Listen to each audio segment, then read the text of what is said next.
Black CEO publicly strip-searched at boarding gate. His call gets the staff fired instantly. Remove your hoodie. Now your shoes. Belt 2, in front of hundreds, he stood half undressed while airport staff chuckled. No apology. No dignity. Just a strip search for simply walking to his gate. Passengers stared. Some pulled out their phones. But no one spoke.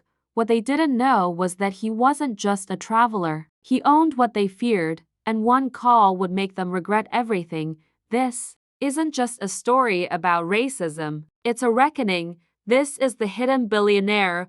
Welcome, story lovers. From where are you watching? Hit the like button and drop your city name in the comments so we can see how far our stories travel. No one paid much attention when the man in gray sweats walked into GF's Terminal 4. He blended in hoodie, sneakers, carry-on bag slung low. His name was Thomas Braxton, and he was returning from a quiet tech summit in Zurich. At 42, he was the CEO of a multi-billion-dollar infrastructure firm, but you wouldn't know it from his wardrobe. He didn't flaunt power. He studied it, avoided headlines, hated suits, and believed dignity should never be tied to appearance. This was supposed to be a routine flight home, but beneath the terminal's polished floor and glowing flight boards, something ugly still simmered. An old bias dressed in a new uniform. He sensed it before it happened.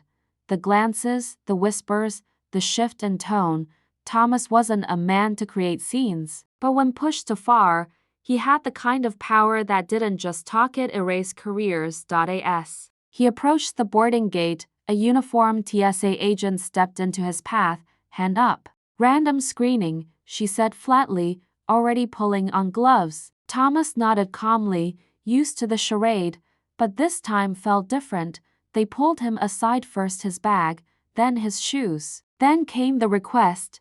We'll need you to remove your sweatshirt. He blinked. Here, they nodded. Laughter echoed behind him. Someone muttered, what's he hiding under that hoodie? They led him behind a curtain, but the door stayed open. Other passengers passed by, stealing glances at the man being treated like a criminal. He asked if a supervisor was present. They ignored him. He asked for the reason. Silence.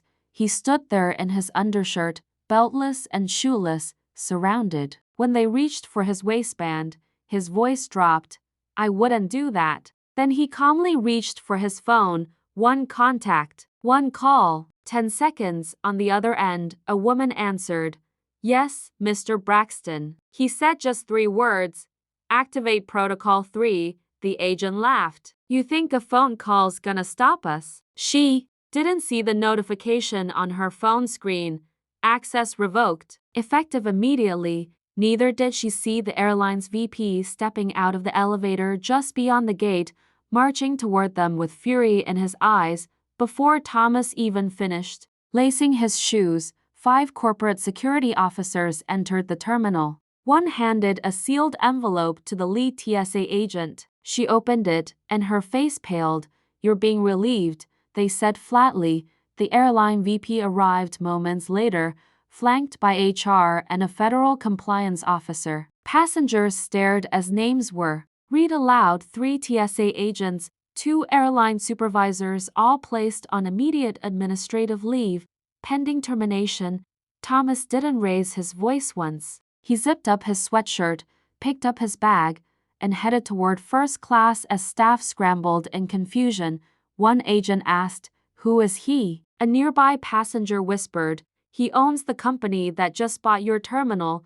Dear audience, if you're enjoying the story, don't forget to give it a like, it helps. Thomas never gave a press conference, never tweeted. However, within 24 hours, his company's previously silent acquisition of the airport's contractor became public. The agents who had humiliated him became headlines not for what they did, but for who they did it to. The backlash was swift. Policies changed. Audits began. Thomas? He took a different flight home that night, still wearing his sweats and unbothered. But the message was clear. Racism comes in many uniforms, but so does power. This wasn't revenge. It was accountability. And the next time someone dares to dehumanize a black traveler, they might pause and wonder who they're strip searching, because sometimes the most unassuming man in the airport is the one who built it. Thanks for watching. Subscribe to our channel for more powerful stories and new videos. Take care.